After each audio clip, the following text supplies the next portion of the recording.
All right, good morning, everybody, and welcome to, as I say, our second Barometer webinar of the year. I'm Tom Dawson, COO of the Association for Cultural Enterprises, and it's great to have you with us again today.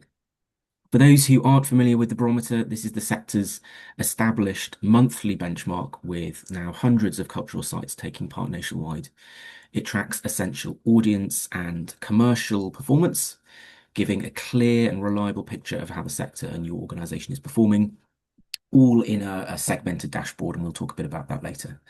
So today we're looking at the beginning of 2026 and a bit about how Easter has performed. So again, if you're new to the barometer and the dashboard, we'll dive into that a little bit later.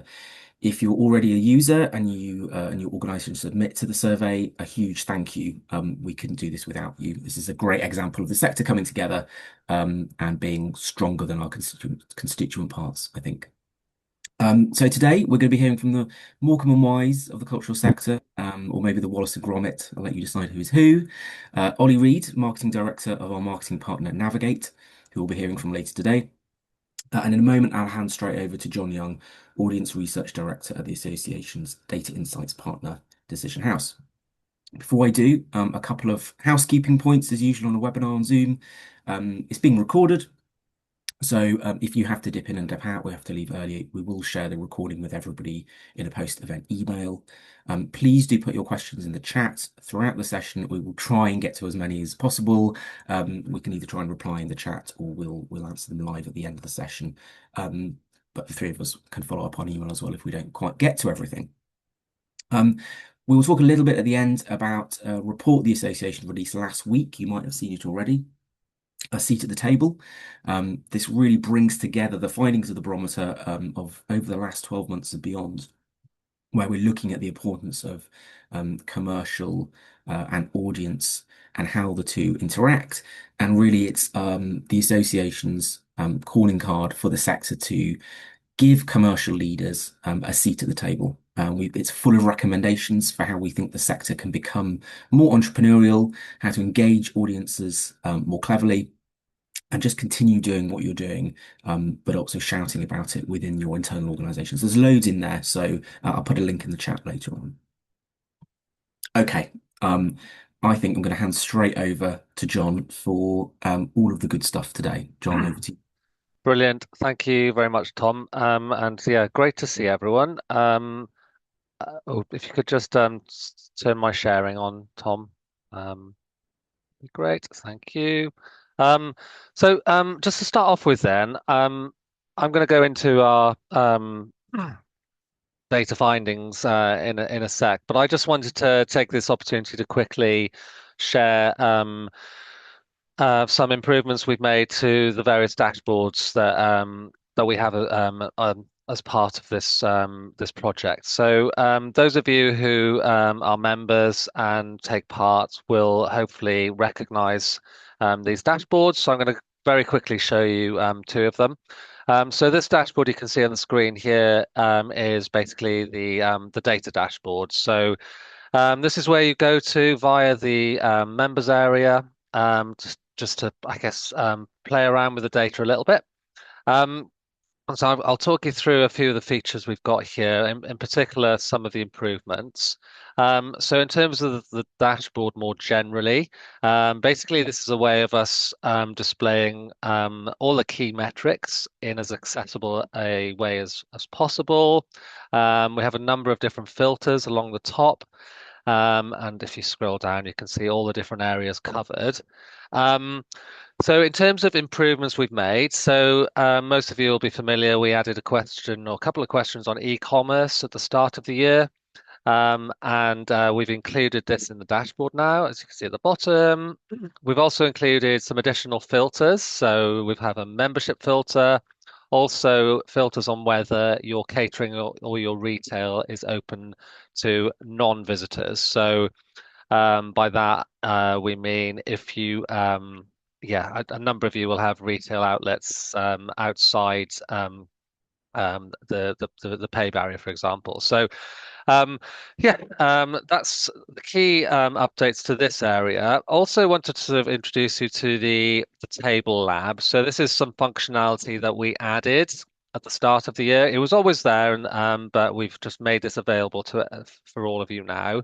And this is basically a way you can generate your own data tables from all the data that we've collected over the last 18 months or so. So it's fairly intuitive, but basically what you do, I've got my own table set up here, is you can drag across questions into the rows and then analyze them by other questions in the columns and add your own filters as well, whether that's time periods. Or individual questions and so forth. What I think this is really useful for is if you want a time series and you don't want to just keep on going through the dashboard, filtering by different month, you can easily generate this and then you can download it into Excel as well. One other point on this is that this is where we are storing all the special questions. So you don't see the special questions in the main dashboard, but you will see them down here. We've only just started doing that this year, so you won't see any of last year's, but any from January this year onwards you can see. What else? I think most of you will be familiar with the verbatim. So any verbatim question will go in here. That's by verbatim, we mean open text, including the most recent question around examples of less successful commercial initiatives, which we'll touch on in the presentation shortly. And the other point to mention is the library. And this includes basically any reporting we've done outside of the dashboard, such as today's presentation, but also a calendar of special questions. So this was some feedback we had at the start of the year, was please tell us in advance if you're introducing special questions. It makes it a lot easier to fill out the survey. So within that, um, yeah, we've got the calendar. So please do jump in there so you're not surprised every time we introduce a question. Um, okay. The other dashboard is around our sentiment analysis. So, as most of you know, each month we ask a question, an open text question around what are the influences of commercial performance. And we analyze these using some software called Kaplana, which is an AI-based tool. It sort of learns how to code, although in practice I tend to code each one of these individually just because there are so few of them. And what you get here is the analysis that we will sort of share a little bit later in the report. And there's a few different charts included. You can scroll down, you can click on them. Then you'll see all the individual quotes against each category. You can filter on time, and we've got various other ways of sort of displaying this. You can see the sentiment change by different categories. Yeah, basically it's doing a lot of the analysis for us. Probably put us out of a job at some point, but for now, really useful. One of the reasons I'm mentioning this is they have changed the version of their software, so there's a new link for this. So if you are using the old link, it may stop working at some point. But that's the new link is on in the members area, and the team at Cultural Enterprises will be sharing it with the next update. But yeah, so that's just the a bit of housekeeping, I guess, a bit in terms of the dashboards. I'm now going to share the findings that I'm sure you're all here for. So yeah, diving straight in. So I'll start off the presentation by just giving a little bit of the context, most of it which we are all very familiar with, and then go through the latest trends on admissions.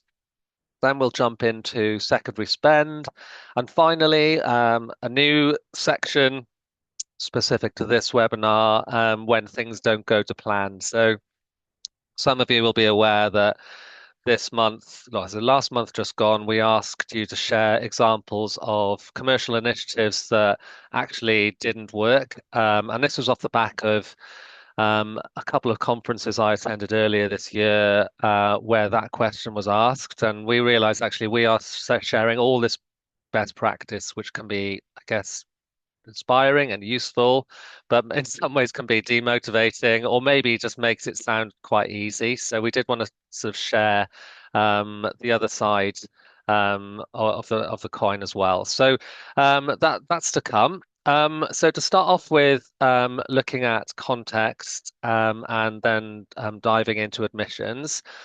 So most of this you will be very aware of, both day to day and in, I guess, your everyday lives. But the key point here is that we are obviously operating in a very difficult commercial environment, and that has been the case for some time.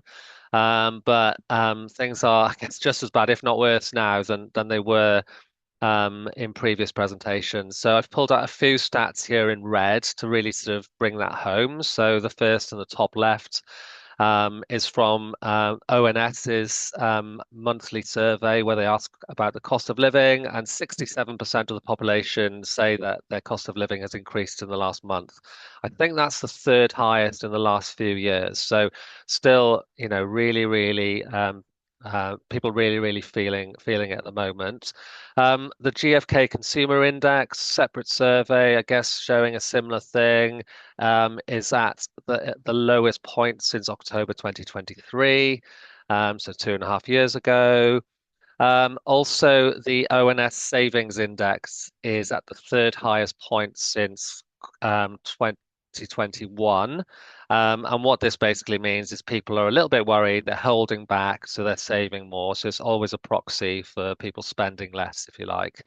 And we're definitely seeing this in some of the quotes that are coming back from yourselves. So you can see the quote top right, the war in Iran, rising fuel costs, the overall negative exposure on this in the media, cost of living, high food prices, all impacting commercial performance.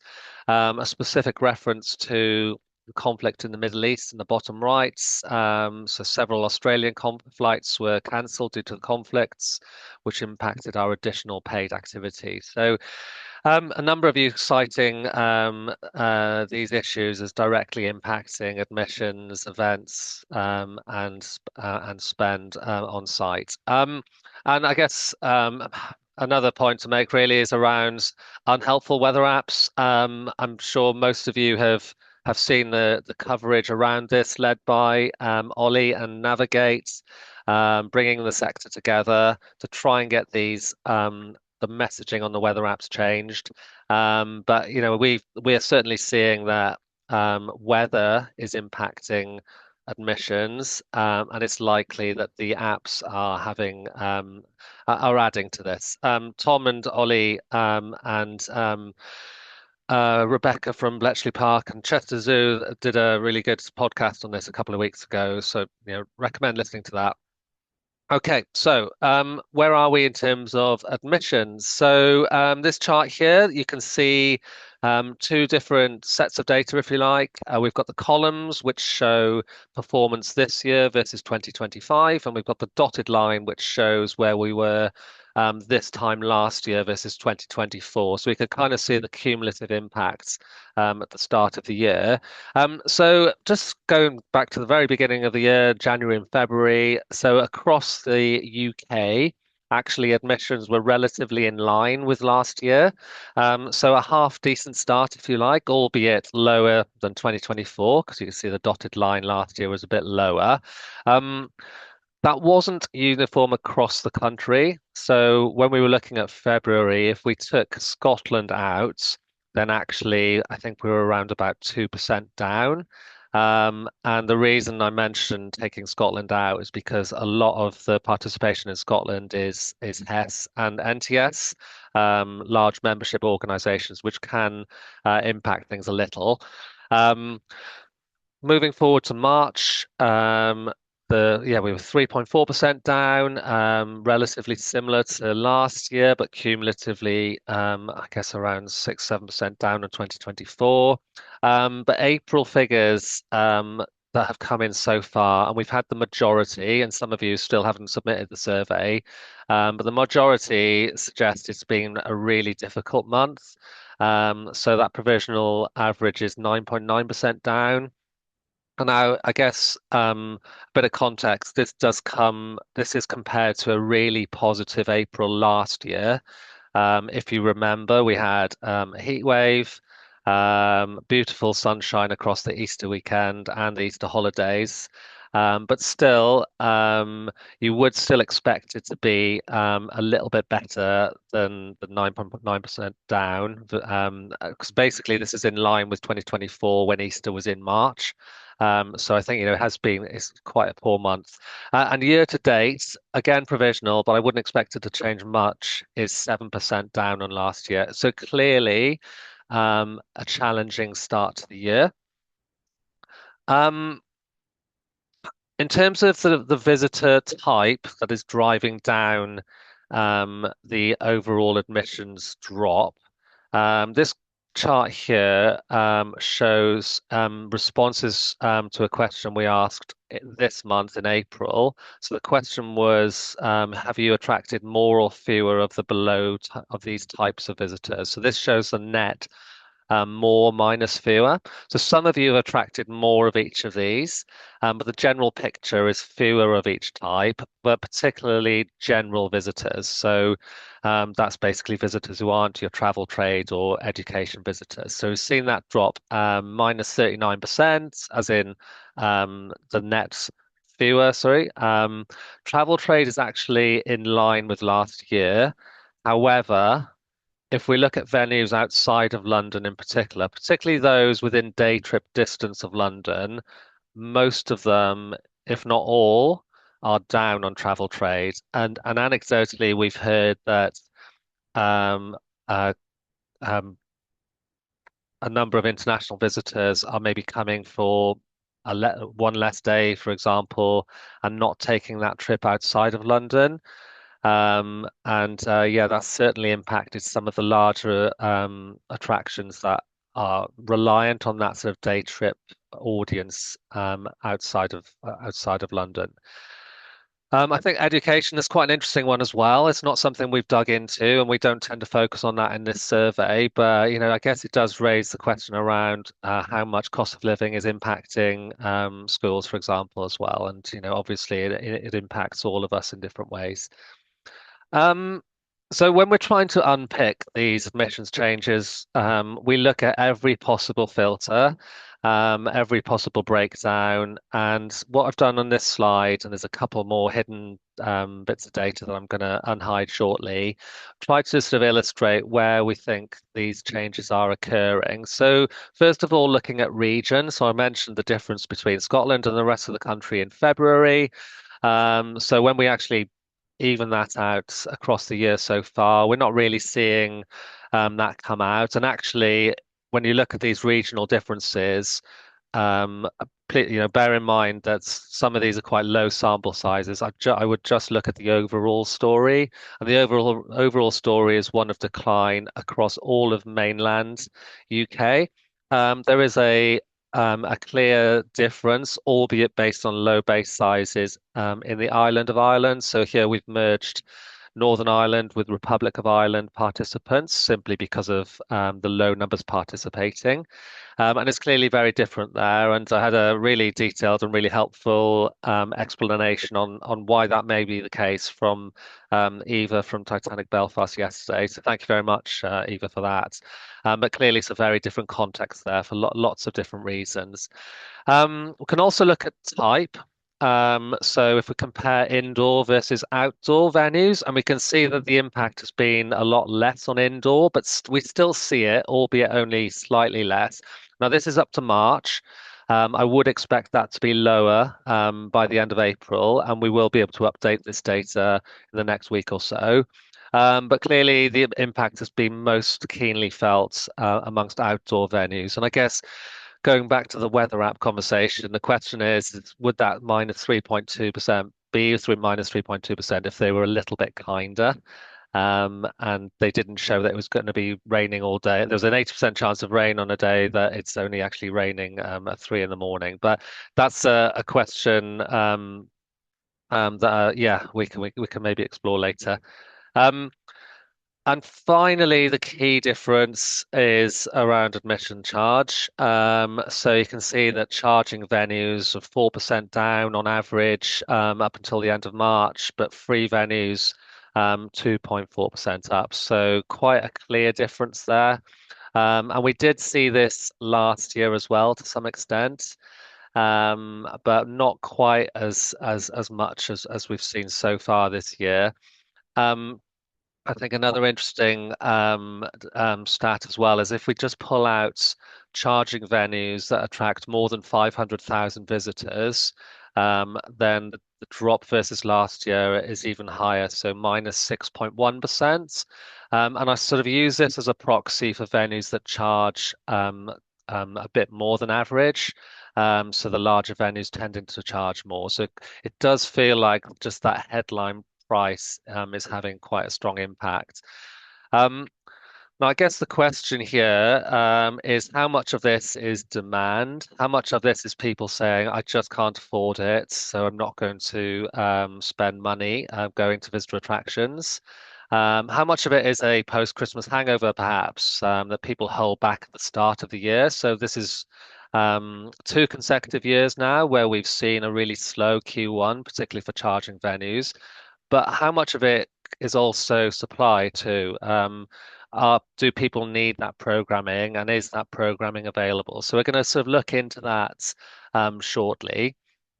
Um, Earlier I showed you the sentiment analysis dashboard, and one of the things the dashboard does is, as you may have seen, is pull out the themes and pull out the proportion of people that mention a specific theme, either positively or negatively in each month. And what I've got you showing you here on this chart is the positive mentions of programming as a driver of commercial performance in each month, going all the way back to January last year. And there's a very clear trend in that there are fewer positive mentions at the start of the year, and these really rise to a crescendo as the year progresses. All the way from, I guess, July to December, they were very high last year. And as we've gone into 2026, they've dropped again. I guess one positive here is that there do seem to be more positive mentions this year. And maybe whether that is because of all of the best practice we've shared, I'm not sure.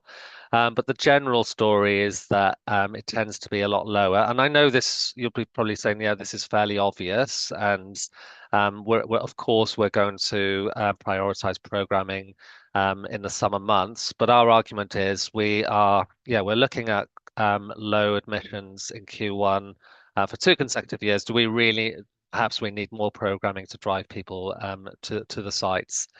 Um, I think one sort of illustration of that is perhaps when we look at holiday performance so far this year. So even though we've had a slow start to the year, the performance within school holidays has actually been quite positive. So February half term, plus 21% of you said was better than last year. Easter weekend, although minus 6% overall, if we look in the south of England where the weather was good, then venues performed better than 2025. And I guess I'm mentioning that as you can't do a lot about the weather. And I know in parts of Scotland it was even snowing on Easter weekend. But with all other things being equal, that the programming that was running on the Easter weekend did have a positive impact. And generally, the Easter holidays were actually slightly above last year as well. So it was the period outside the holidays where admissions were a lot lower. And the reason I'm showing this is just to really make that point that I guess when there is programming run, even at the start of the year, it can have a positive impact. Um, so I'm just going to show you some really nice examples of venues that have run programming at the start of the year. Um, this is the last time I'm going to show this because I've shown it in various webinars before. But I just really like this example from Liverpool Cathedral, which was from last year. And that quote's at the bottom saying that, well, I'll just go further up actually. So we've seen large increases in daily footfall. Most days there have been queues out the door in the bistro and shop. I think that we've learned that January and February don't have to be quiet months, as has been the case in previous years. So really highlights that with the right exhibition, with the right programming, aimed at the right audiences, then there is real potential to drive people to visit. We've got a few really nice examples from this year as well. So the National Archives, so if you remember last time, Their MI5 exhibition broke all records. This year, something slightly different. They had a love letters exhibition. So we had a popular exhibition on during March called Love Letters, which brought us a new younger audience, which was mostly driven through organic social media. And you can see some of the outcomes at the bottom. So admissions, 101% up, retail spend per visitor, 13% up. So not only did it attract double the visitors, it also increased spend per visitor in the shop too, which overall will mean much higher income. I guess going back to the success of February half term, the Postal Museum shared this lovely example of their Jolly Postman exhibition, celebrating 40 years of the Jolly Postman books, and this drew almost 1,000 more visitors than February half term in 2025. And really, that key point that we have mentioned several times over the last year, and it's in the seat at the table report, that commercial exhibitions with a commercial appeal, meaning that commercial opportunities can be maximized, is really important too, and that's clearly happened here. A few other nice examples. Old Royal Naval College, we ran our successful Valentine's dining event, which sold out and boosted income in this period. And yeah, it's a major driver for visits mid-February. St. Albans Museum and Art Gallery, we opened a very popular new exhibition for families, Draw with Rob, and that really helped bring families in over Easter. And Riverside Museum in Glasgow, the Retro Reels 1980s movie exhibition drove a large increase in admissions versus last year. So a number of really nice examples of programming in this quarter really driving admissions. Um, Jumping quickly to secondary spend. This chart here, we can see average transaction value in the lighter shading and spend per visitor in the darker shading. And I think there's a couple of things we can pull from this. First of all, we are seeing potentially a bit of a rebound with retail, albeit compared to last year where it didn't perform that well. So I guess if we're comparing it to 2024, we're still a bit behind. However, retail is still performing below catering, and we'll sort of touch on some ways in which some venues are sort of trying to combat this very shortly. Um, Also touching on e-commerce, so we've added this question in this year. And we can see similar story in terms of income, plus 3%, average transaction value slightly down. So I guess performing slightly below last year. Um, so just jumping into some of the drivers of sluggish retail, if you like, and there's a few that sort of come to mind for us, and I think one is that we've mentioned quite a few times now is the decline in what we call non-essential spend. So do you really need that? Well, I'll give a personal example. I went to Natural History Museum a couple of weeks ago, and my 2-year-old wanted another dinosaur. I thought, actually, we're not gonna buy another dinosaur. But we did actually then spend a small fortune in the T-Rex cafe. So it's kind of what we define as non-essential, and I think that seems to be coming across in some of the data. Also, a rise in repeat local visitors. So some of our visitor research has shown that there has been an increase in maybe more risk averse local repeat visitors, not for all sites, of course, but certainly for those who have a domestic audience. And that means that, I mean, you're just far less likely to buy in a shop if you've been somewhere 10, 15, 20 times. Conservative price rises, if that's the right term. So we asked a question last year around price increases, and certainly retail was less likely to have increased than catering, and also less even visitor flow. So I think with programming comes spikes in visitors that you may not get without that, and that obviously means longer queues and lower conversion rates. So it can all then lead to a lower spend per visitor. Just going to share a few nice examples of venues that have, I guess, innovated from a retail perspective. So Stonehenge have installed a virtual photo booth where you can have your picture and superimposed in front of the stones. And I think you can print that out. So that's performing well. National Museum Scotland partnered with Jellycat to launch the space range, which has driven extra sales. And they're only one of only two stockists in Scotland, which I think that's obviously great for a local visitor. I had to Google what Jellycat was, and I'm still not sure what it is, but it looks very popular.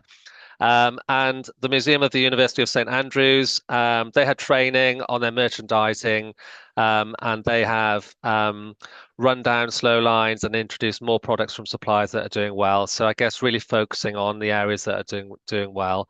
A few other examples: there's National Space Centre adding a pop-up cafe. Um, which has really helped with queue length. Titanic Belfast mentioning the success of their cafe and the grab and go options. Liverpool Cathedral undergoing maintenance work, but actually they've tried to support that with really positive messaging, and that has driven up donations slightly. And then the People's History Museum mentioned their partnership with Super Duper Festival, which has really helped with their revenue across the board. Okay, so last few minutes, I'm just going to quickly touch on the when things don't go to plan, if that's the right way of terming this section.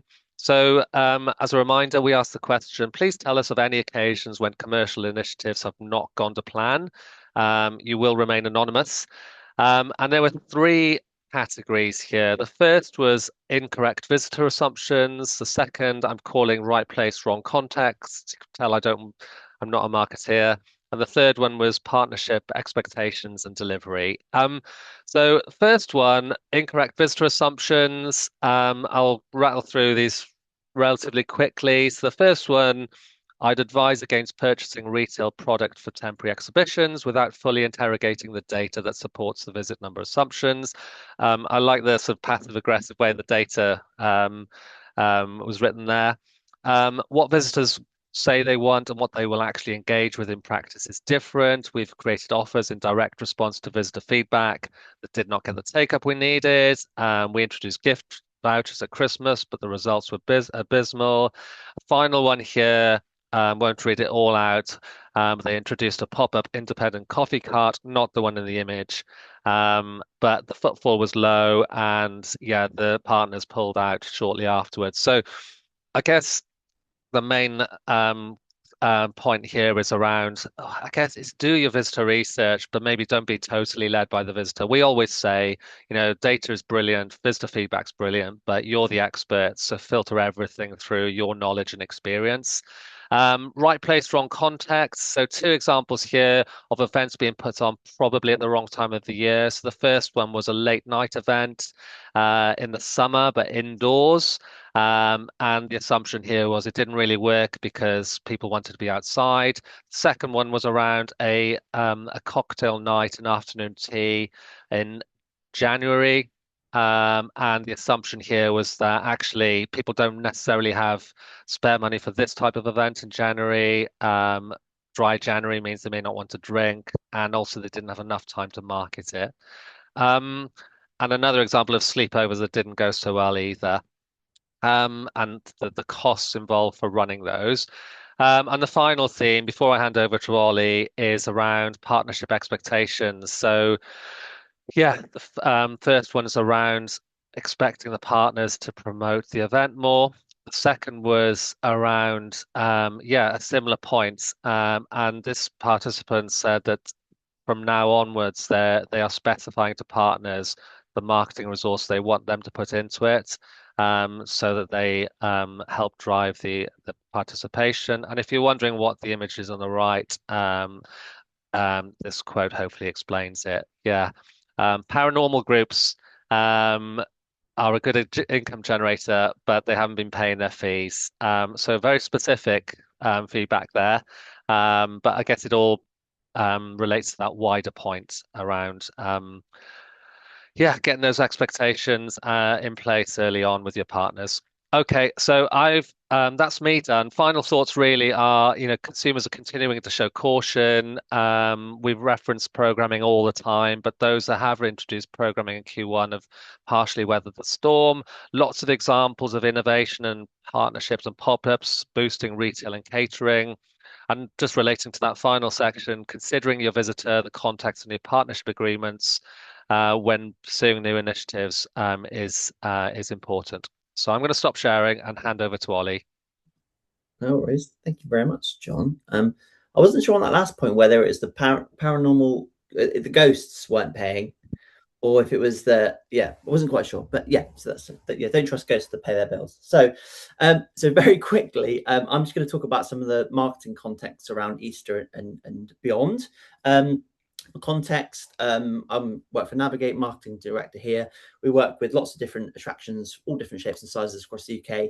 And so the kind of insights I'm going to give you are based on the barometer data that John shared. And actually, there were some bits that he was diving at the start that I was like, I didn't know that. So I'm going to go dive into that even more after this. And our live data from all of our clients for about 50 different organizations. So benchmarking is kind of what we do. So how is Easter? So I think, John's touched on some of the key points, but a few things that we've seen from our side. I would definitely say that visitors now have commitment issues. And I think people definitely still want days out, but they just don't feel certain enough to commit at the moment. And that's kind of what we saw over Easter. And actually, the timing of Easter was a really interesting one this year. I mean, Easter always moves every year based on the moon, I think, or who God knows, or God knows maybe. And I think this year, Easter was different in everywhere. So Scotland, the south, the north, even different parts of the north. If you had Easter a week before the Easter holiday weekend, and then the second week was the Easter, you had a pretty rougher Easter than last year.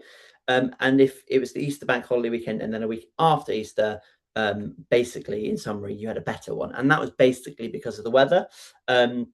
But the difference was quite dramatic on the difference between the two, depending on where you are.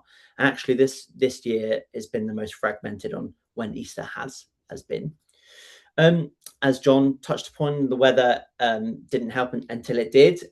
We had people feedback to us that it was snowing on the bank holiday Friday, Good Friday, and then it was sunny on the Sunday. How do you plan for that? I don't know. And because of that, visitor confidence definitely does change. And actually, as John touched upon, if anyone's going to got any context, any data around how weather is impacting your organization, please do get in contact with myself, because we're building a picture at the moment for the Met Office to say, change your app. So the more data we've got, the better. And I think uncertainty has been a really key trend to start the year, and the situation that's happening in the Middle East definitely has kind of multiplied that. And that instability around day-to-day life has really affected people economically. And then fuel, I mean, fuel is a really important one. If you're a little bit further out of the city, we've seen actually some people aren't traveling as much. And I think all of that uncertainty is kind of is baked into the fact that people just don't want to commit. And therefore, people don't want to book until super, super last minute. The booking window has just become smaller and smaller and smaller. It's the tiniest window I've ever seen. Barely lets any light in. And people are booking between 24 hours and 4 hours before visiting, whereas historically, after the pandemic, we were getting 3-4 days before. So actually, in terms of marketing, stronger urgency messaging has worked really well, as in limited capacity, or this event's finishing soon, or get your tickets now. And then flexible messaging basically has helped around that as well. So rather than planning, your Easter campaign or summer campaign 3 months out and going, right, it's locked in, we're doing this, we've paid for the advertising space, the more that you can kind of be a bit more flexible and change the messaging depending on the audience, the better people have done. So the organisations that did cut through and did well for Easter, ones that basically shared clarity in their messaging and their marketing. And what I mean by clarity is really strong value messaging. And value doesn't have to mean cheap. It's just about what is the experience I'm going to get, and is it worth my time? Clear family outcomes, especially in Easter. It's a family holiday, a school holiday. So really focusing on that family audience definitely helps. Specific moments over generic promotion, rather than come and visit us at some point. It's about come and visit us this weekend, come visit us for this event, come and visit us for this workshop. And again, as I said, fast reactive marketing and reduced booking friction. And when we talk about booking friction, we normally talk about paid for experiences, but actually there's some really great examples. John mentioned the Natural History Museum earlier. I saw a great talk at the Association of Cultural Enterprises conference, but the team there saying that actually over 75% of the people that come book tickets and have to book, because even though it's free, it's limited capacity. So if they book, you can upsell donations and other things as well. So data is really key there. So I thought I'd kind of wrap it up into what that means for summer. And when I say summer, I mean kind of May half term and then the summer holidays as well. I think this year what we're seeing is summer is going to really reward responsiveness. Now, I'm sure all of you have got a million and one things to do, and saying, right, you've got to be responsive and agile in your marketing as well is just another thing. But that's what we're seeing is going to be the big key driver for this summer. Booking windows are shorter, so marketing has to be reactive. Faster creative turnaround. So if you can update your creative weekly or even for the weekends or the weekdays, that's going to help. Strong value communication. Again, I've talked about value is going to be the big one, and weather ready messaging. Now, I don't advise people to go all in on we're a wet weather attraction, we're an outdoor attraction, but definitely the nuanced messages around the forecast will definitely help people commit and know that even if it is raining, you have indoor space, or even if it's beautiful sunshine, but it's cooler indoors and things like that. So, and obviously, the big trend that we've all been talking about is programming. And of course, strong audience-led programming will help. But the elephant in the room is I don't think programming is just this magic bullet where, cool, we've put on some stuff, so that's going to sort our visitors and numbers out. I think great programming only really works if people know about it. And so you have to invest in your marketing if you want your programming to be a success. And quite rightly, marketing, comms, commercial, whoever, what team you're in, they should have a seat at the table when it comes to programming, because you know your audiences, you know what they want, and therefore you should be able to input in to decide, what that programming looks like. So define who it's for, and then create that demand where those audiences are. If you're looking for a younger audience, look for the channels that they are. An older audience, look for the channels they are. So, and that's something that you should be doing in your marketing planning. So I thought it'd be really handy just to put some context around marketing and budgets. So this is based on data from last year around cultural organisations. So around July and August, the lowest media spend that was around cultural organisations was around £4,000. The highest, obviously a massive attraction, was 100,000, but the average was about £25,000, and that's directly into media. That's not management or salaries and internal time. And in terms of the returns on that investment, again, predominantly for paid visitor attractions, the lowest was 6 times that we saw. The highest was 95 times. Again, that's a bit of an outlier. You shouldn't be expecting that, but the average was about £25. So for every pound spent, you got 25 back on average. And obviously, if someone said, "Give me a quid and I'll give you £25," I would be doing that. So summer this year, I think, is going to be a bit of a domestic boom. And actually, some of the data we're seeing from travel companies like TUI, Jet2 Holidays, bookings are down, and they're in a bit of a slump. And actually, in UK bookings, domestic bookings like Sky Holidays, Butlins, holiday parks, bookings are up. So people might be staying in the UK this year. So what can you do to make the most of that? And I know we've only got 1 minute to go. I'm going to hand back to Tom in a second, but I'm always happy to bang on about the weather. So if you've got any data on that, if you want to discuss any plans you've got for summer and how that compares, do let me know. And also, my wife is 38 weeks pregnant, and my phone's on loud in case she does go into labour. But any advice on having 2 under 2 because we're mad, that would be handy as well. So thanks very much. I'll hand back to Tom. Thank you, John, and thank you, Ollie, especially for being possibly dashing out the door any moment. Thank you.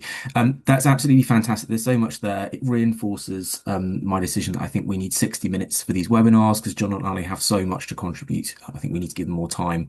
I know your time is precious, but again, people can dip in and out, and we'll share the recording with people. So I think we will give more time to this in the future. I'm going to go to questions in a second. Do please add them if you can stay on a little bit longer. I'm going to add into the chat some useful links for you, a link to the Barometer, a link to our new seat at the table report. Do have a look at it. There's lots of good stuff in there and some recommendations and some stuff the association is really advocating for in the sector.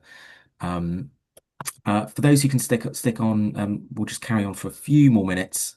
There's a question, a really good question Anna has asked, in terms of how do you reconcile being urgent with being flexible? Ollie, do you want to So Yeah, good, very first, good question. And I think that's definitely a balance that we're going to have to see more and more. And I think for me, when I think of flexible, I think of a bit of if I'm booking a hotel or a Premier Inn or something, if I'm booking far enough in advance, I get the cheapest option. If I want to be flexible, then I have to pay a premium price for that. And I would advise kind of organizations to look at a similar model where reward people booking in and committing and locking in. And then if people want that flexibility, that I would definitely say that's a premium option. And when it comes to the urgency messaging, we can talk about get the cheapest price to book early. And if you're booking closer to the time, then last few tickets remaining, only on until this time, limited capacity, all that kind of messaging really works. And actually, just in your advertising, mentioning the weekend or the weekdays or the times of day to visit can really help as well. So there's definitely lots of nuance and location based and all that kind of stuff. But hopefully that gives you a bit of an idea. thank you, Ollie. Caroline, you have your hand raised. I'm gonna let you talk. I'm assuming that's not a face palm on the keyboard. If you want to ask your question, please go ahead, Caroline.